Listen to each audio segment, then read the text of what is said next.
News never comes at convenient times. I am Josh Neighbors, the host of Locked On Big12. Chris Gordy is here. He is the host of Locked On SEC. We had to scramble to get here, but we are here. We have the news. Texas and Oklahoma will be making their way to the Southeastern Conference after the coming academic year. So after the 2023 college football season and the 2024 college basketball plus spring sport season, the deal has been done. It is going to be over $100 million from both Texas and Oklahoma going back to the Big 12 conference. And also, it also sounds like Fox is going to get some compensation in terms of games. But Chris, when you saw the news last week that this thing had hit an impasse, did you really think that Oklahoma and Texas were actually going to remain in the Big 12 until 2025? I did. I mean, we're literally talking about, and I have the tweet pulled up right here, Pete Thamel of ESPN. This is time-stamped February 3rd, so literally a week ago. Sources: the effort for Oklahoma and Texas to leave the Big 12 a year early and join the SEC in 2024 has stalled, and at this point is unlikely to come to fruition. When I saw that, I believed it. Now, Ross Dellinger of SI, he stood pretty steadfast. Hey, they are still talking. They are still trying to make this work. And this is where the news, like sources and reporters and people who report news who also work for that company, this is where it kind of gets awkward, right? Because Pete Thamel works for ESPN, and he's literally putting out the message that ESPN wanted was, oh, man, talks are dead. I don't know if we're going to be able to make this work, Fox, to pressure Fox to come back to the table and go, hey, let's get a deal done here. So it's weird. It's a little slimy, but this is what it took. And it really – The big thing here, Josh, was it was Fox. Fox was the holdup. Right. Fox did not want to give up the games. I think it was the 6 games of Texas and Oklahoma that they were going to lose. And so they kept coming back to ESPN and the SEC and the Big 12 and kept saying, make it worth our while. What are we going to get? Let's start the bargaining here. And ultimately what we end up with Texas and Oklahoma each paying north of $50 million, so a combined $100 million to leave the Big 12 and join the SEC a year early. Yeah, and I also want to credit Brett McMurphy. He was on that too as well last week with, talks not being dead. And then, I thought about it last week. It was funny because over the weekend, on his way out of the K-State Texas game, Brett Yormark had basically made a comment where he's like, negotiations take twists and turns. He knew this wasn't over. It seemed like everybody knew it wasn't over, but the big question was about Fox. And rightfully so. If you're Fox, Chris, why? What leverage does anybody have over you? Because you own these games, right? You are the one who owns these games. They are owed to you. And so unless somebody makes you a financial offer that would beat what you would make in terms of advertising, and that would have to be also, number one, that would be a guess, right? That would be a guess about how much money it would have to be. Unless they beat that, why would you give it up? Because you are owed those games. And so that's what's going to be interesting about this is seeing that. But that's what I thought last week. And that's why maybe I was not in the 2025 camp, but this makes sense that it's taking longer because why should Fox budge at all, even if the Big 12 and Oklahoma and Texas had a deal done, which was reported as well. Yeah, so this is from Dellinger's article. He says an inventory trade of some sort. Fox gets a game or games that ESPN would own. That was an option in their latest talks. That would include offerings like non-conference games involving the schools. So Texas has a scheduled series coming up with Michigan and Ohio State. Oklahoma has scheduled games, against Big 12 schools that they could play. So this is all options for Fox. So we're going to find out in time what Fox got out of these dealings. But I love with some of the quotes where, one Big 12 official said, if they want to go, and we want them to go. Like everybody wanted this to happen. And the Big 12 is bringing in Houston and Cincinnati and BYU and UCF this summer.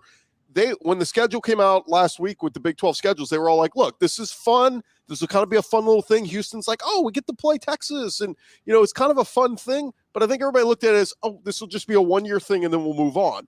It was really weird for everybody going, no, this new Big 12, we're going to do this with the ex-wife for not 1 year, but 2 more years. And that's where I think all parties involved are like, look, we got to move on here. And it coincides perfectly, the timing, with the expansion of the college football playoff now. Right. And also the realignment happening on Fox's side of the street with the Big Ten, right? I thought a big part of this too was always that the SEC was going to do what was necessary. And I'm not really sure how much this matters. You can give me a good answer on this. Like, I've never really bought that it mattered a whole lot that Fox would get their full complement of teams, the Big Ten in a year earlier. I mean, what does that really mean? Because we all know the SEC is the dominant conference when it comes to college football. What does Fox having the full complement mean? But everywhere you look, Chris, people were making a pretty big deal out of the fact that, well, now finally the SEC and ESPN, they get their full complement the same time that Fox gets their full complement. I never bought into that meaning a ton, right? Just like, what did that mean to you? Because it didn't mean a whole lot to me, but it meant a lot to the networks, apparently. Yeah, I mean, I think ESPN, they wanted, so, the CBS deal is coming to an end, and Right. you're going to have ESPN is going to be the home of, the traditional 2:30 Central, 3:30 Eastern SEC game of the week. I've been told by multiple people that's going away. That will now be the Saturday night primetime game on ABC or ESPN. So, like, we were so used to, Brad Nessler and Gary Danielson, and we got Bama, Georgia at 2:30. No. That is now primetime ABC SEC game of the week. Once the rights go away from CBS and over to ESPN officially. So ESPN had a fighting interest in, they want every SEC game, including the addition of Texas and Oklahoma, as quickly as possible, because man, Bama plays Texas this year in the non-conference game. I mean, think of that matchup, maybe just go and pencil that in as a Saturday night matchup for the future here too, for the rest of time. Oklahoma, Georgia, or whoever they match up with, like, those are just such sexy matchups that I know ESPN, they wanted to turn the page on this as quickly as possible. And yeah, they kind of wanted to tell Fox, hey, go cover your Big Ten games, whatever. Like, we want to move on. Well, it's interesting because the thing is too, it's very true, but also it was going to cost them something, right? Like you are now, we've talked about it before, they're going to have to give up some games. So my idea was like, look, it's going to cost you at some point. Either you have to give up games now or you wait an extra year and then you get all the games that you want. So to me, well, everybody seemed to think that was a huge deal. To me, I never saw it that way, although I knew the networks did see it that way. Let's get into what this means kind of moving forward and what we think that TV arrangement type deal could be, because I think it's a huge question. First, a quick word from the sponsor, the folks over at the FanDuel Sportsbook, the big game this weekend, Super Bowl 57. You guys can still bet on it over the FanDuel Sportsbook. For my money, guys, the best interface, no BS. It's an easy interface. If you're just getting started, it's the app that I would recommend to everybody. Signing up is easy. And if you guys go to fanduel.com/lockedon, you can see it right here on YouTube. You guys can get a no sweat first bet on Super Bowl 57 and also get up to $3K in bonus bets if your first bet loses. So no better place to get rolling, no better time to get rolling on the FanDuel Sportsbook, America's #1 sportsbook, and the official sports betting partner of the NFL. So this is interesting, Chris, with the TV side of this. We've seen all kinds of arrangements and trades. Lest you forget, Joe Buck was traded for Purdue Penn State. That is a thing that happened. Fox traded Joe Buck to ESPN for that Thursday night matchup that was Purdue and Penn State. So yeah, you're wondering, it's and I find the TV stuff really interesting. Is this a lottery situation? You know how there's a lottery each season and they draft the games. Does Fox get an extra lottery pick, which I assume that's what it ends up being here? Is Fox getting a couple extra lottery picks? Also, it sounds like in this too, Chris, some of the payout that Fox would be giving to the Big 12 is going to be supplemented by this money, this $100 million that's coming back. So, it sounds like they had to make a pretty substantial offer to get Fox on this, and I would be shocked if there are not lottery picks or specific games already picked out for the Fox network, when it comes to the trade-off. Yeah, I would almost go ahead and just circle Saturday, September 7th, 2024.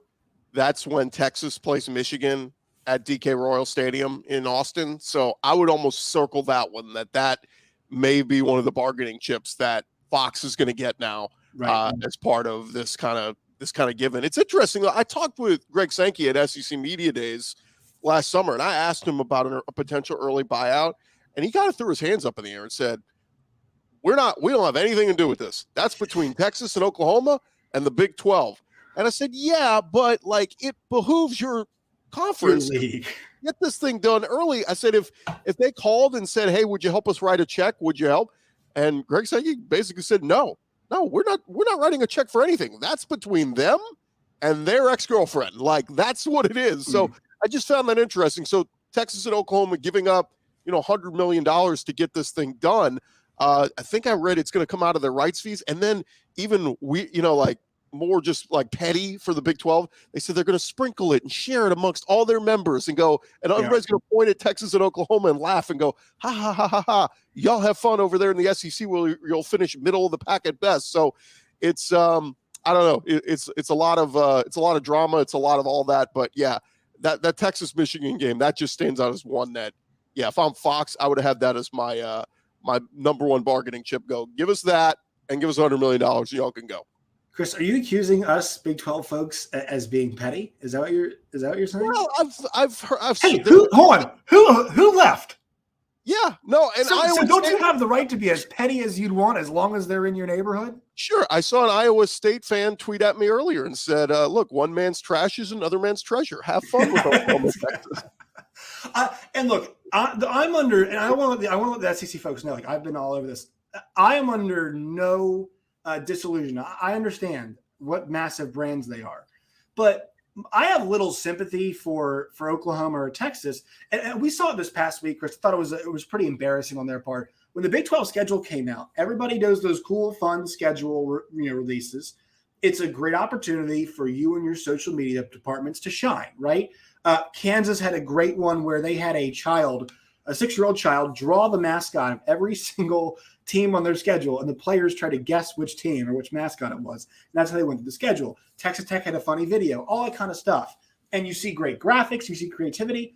All Oklahoma and Texas did was retweet the schedule from the Big 12. And they went back to tweeting about the Senior Bowl.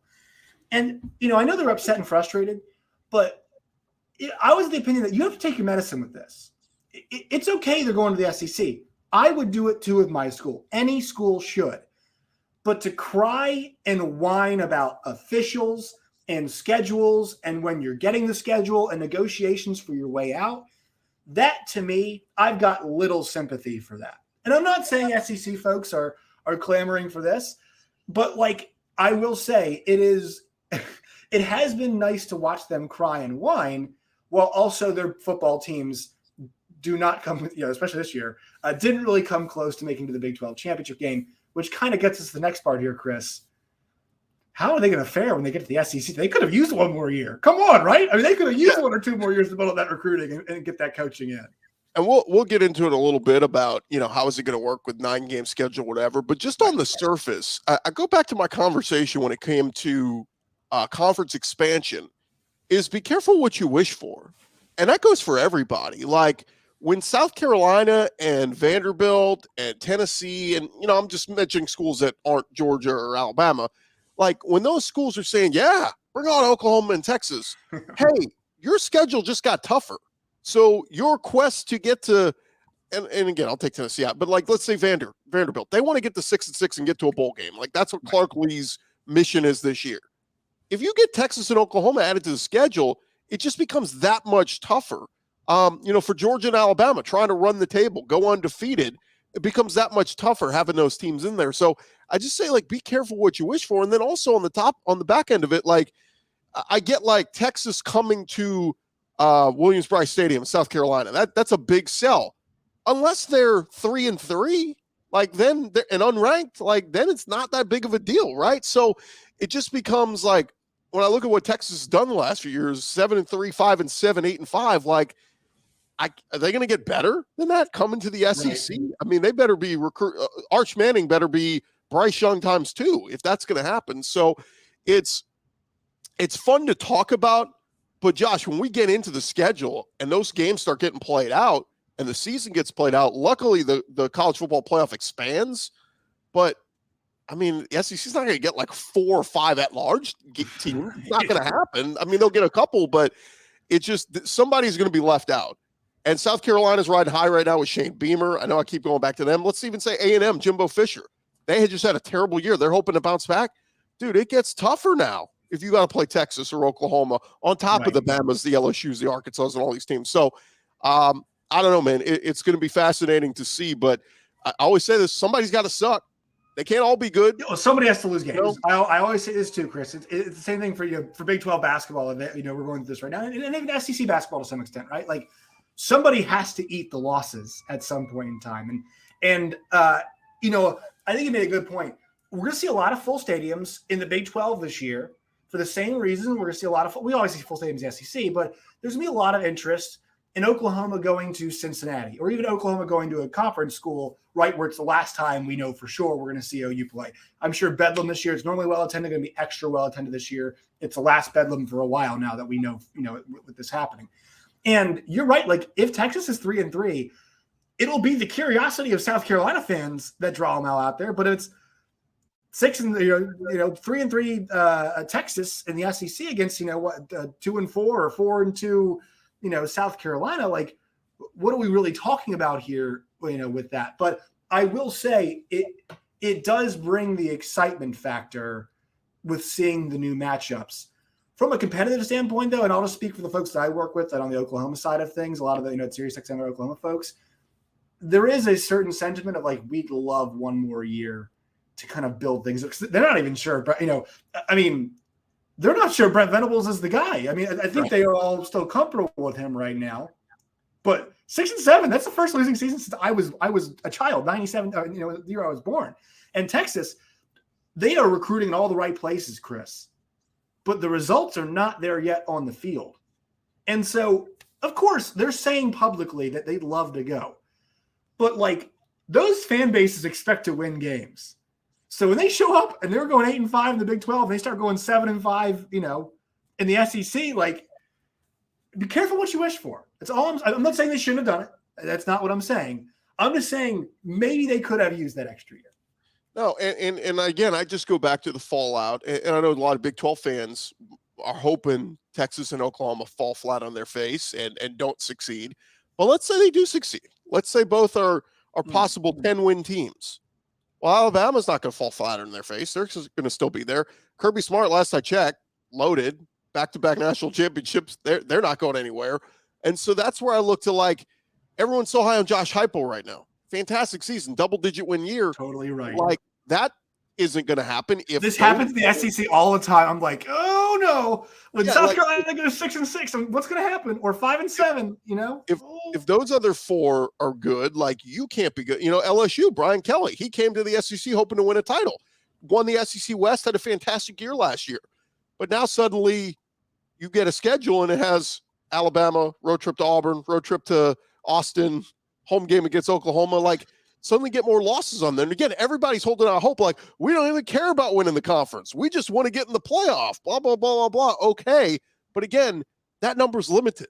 They're not going to put 1 million SEC teams in the playoff. I hope they do, but that number is limited. So are you okay? With these two franchises coming in, if you're Tennessee or your A&M is 8 wins fine and going to the Music City Bowl or something, like, I don't know. It's just, not everybody can be good. You're going to have some outliers. There's going to be some teams that break through and win the SEC or get in the playoff, and that's great. But it's not going to be able to be an every year thing unless you are recruiting at the level of what Georgia and Alabama are doing right now.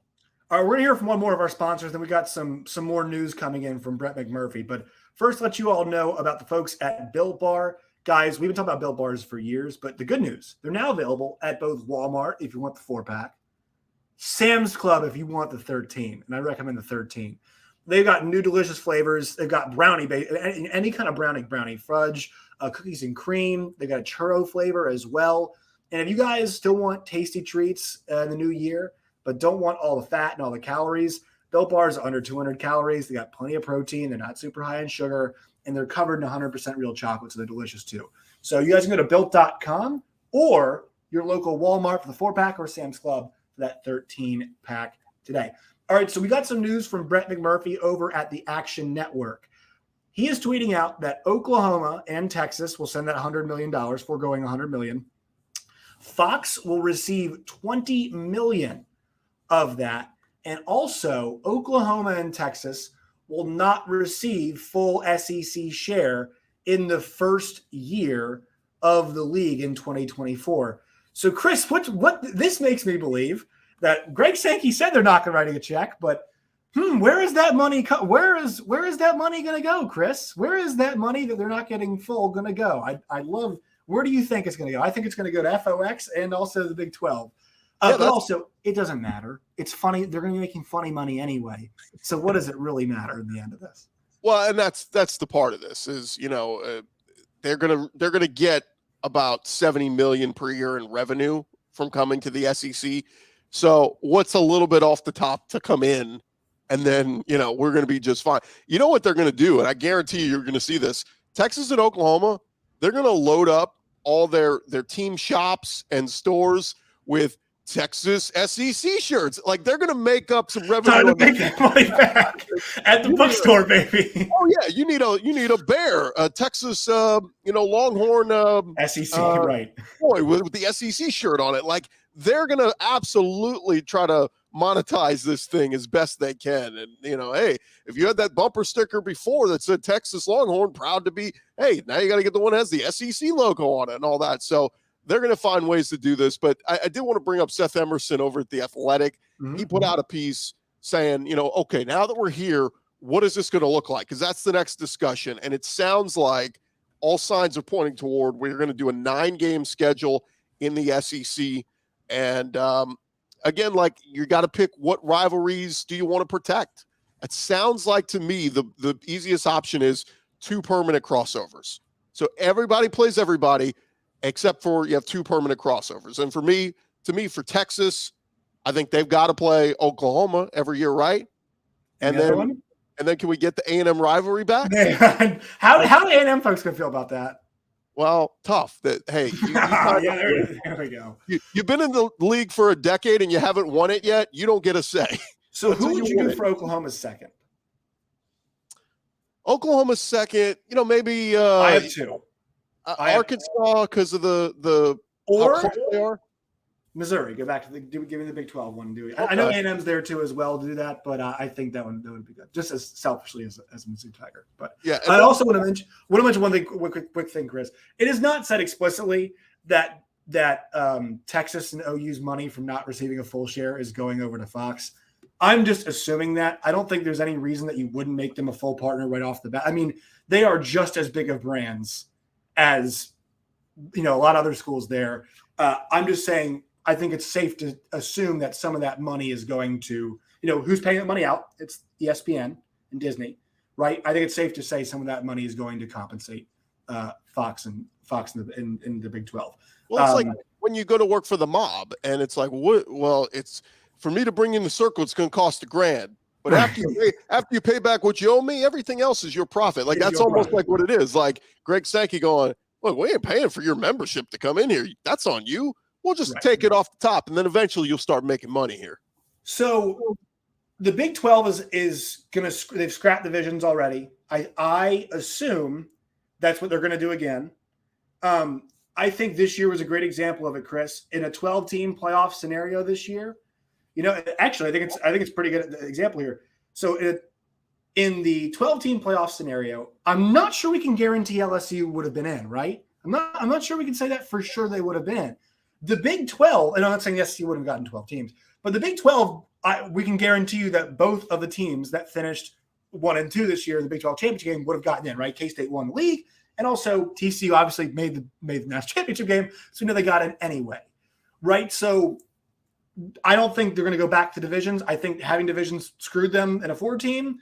I don't think there's any reason even to go back to it, even with the security of a 12-team. The SEC still has their divisions. So what do you think happens on that front? I think that's going to go away. I think and it becomes a little bit easier because you lose the SEC East and SEC West and all the rivalry, the tradition there.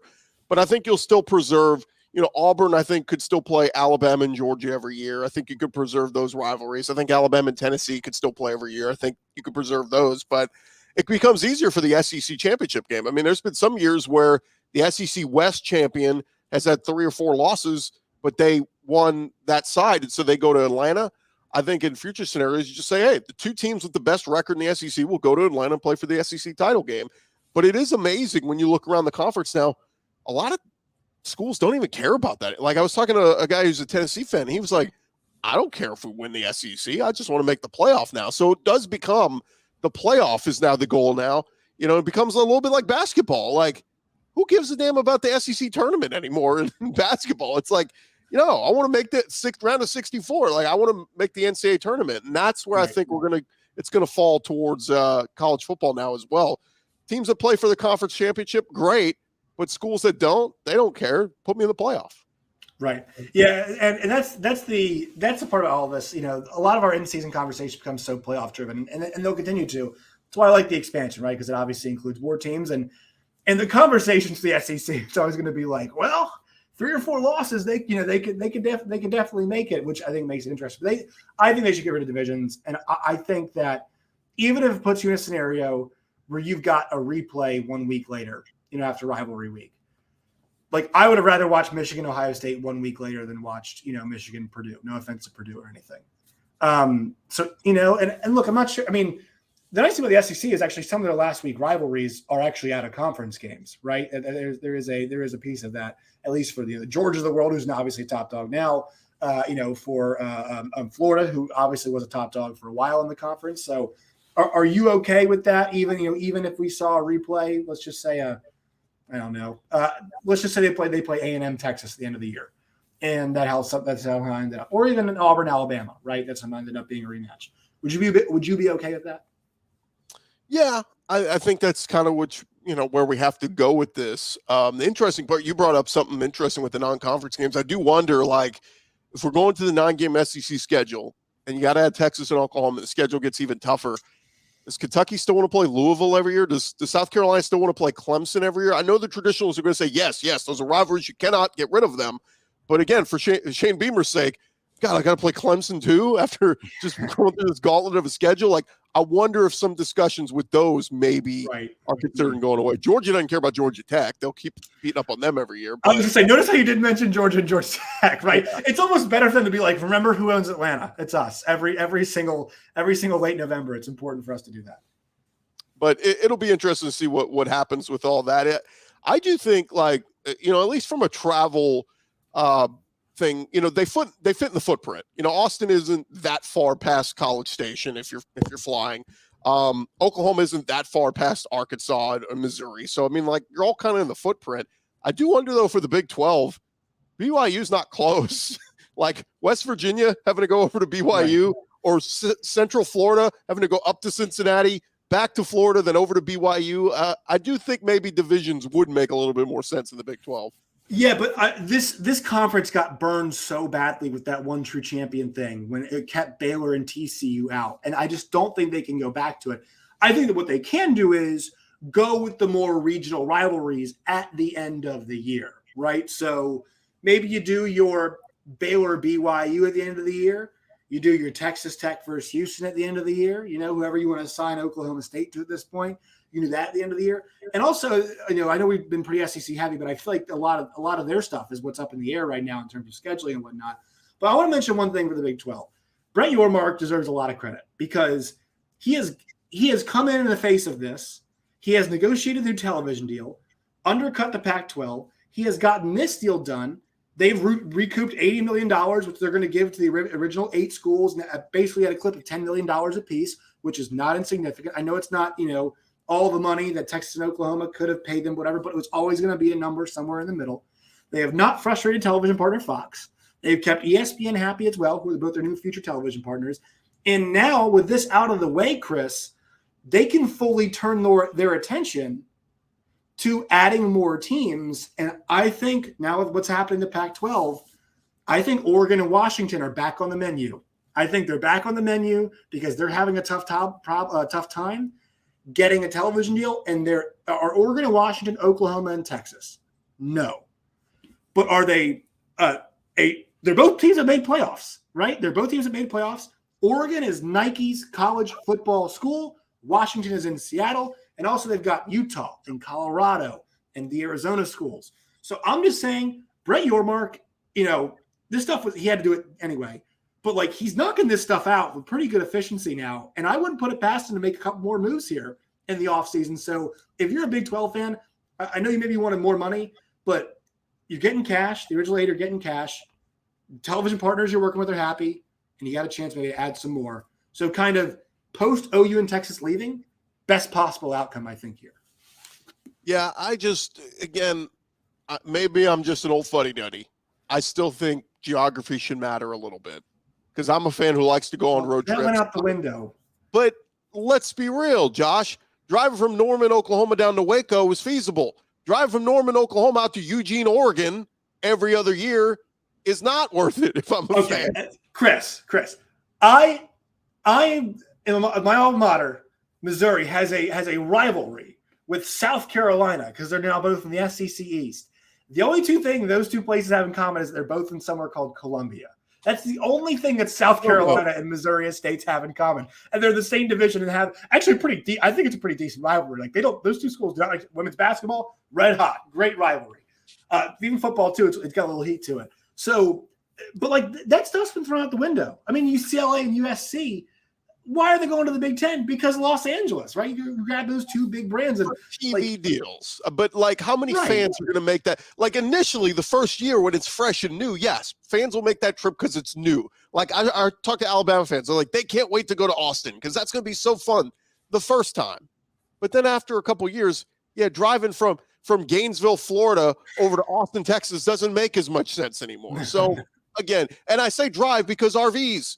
The SEC is synonymous with tailgating and the RV experience. Yeah, we can all hop on a plane and fly out there for a game. But again, I just think we lose a little bit of the college experience. I know you're right. This is all about dollars and cents, and it doesn't matter where teams are. It's why you and I are talking right now. Yeah, but it should. Its geography should make a little sense. And that's where like the SEC expansion, if they expand more, Miami and Florida make a lot of sense, or Clemson, because they're all right there in the footprint. But again, you're talking about adding more blue bloods that are going to make it even more tougher on the Vandies and, the other teams at the bottom of the barrel here that are going to struggle to find 6 wins a year. All right, Chris. Well, I'm sure we'll have more on this as time goes along if there's anything else to add. But right now, the deal is done. We're good to go. Where can people find you and your work in all of its variety? Hey, Locked On SEC, wherever you get your podcasts and on YouTube. And, hey, welcome all Sooner Nation and Longhorn Nation to SEC country. It is coming July 2024. You guys can find me on Twitter at @JoshNeighbors_. You guys can find the show at LOBig12. You all can find the podcast Locked On Big 12 wherever you find your podcast and on YouTube as well. Chris, as always, it is a pleasure. It is a pleasure to talk to you. And I'm also glad the SEC got their ass kicked in the SEC Big 12 Challenge. There you go. All right, talk to you next time.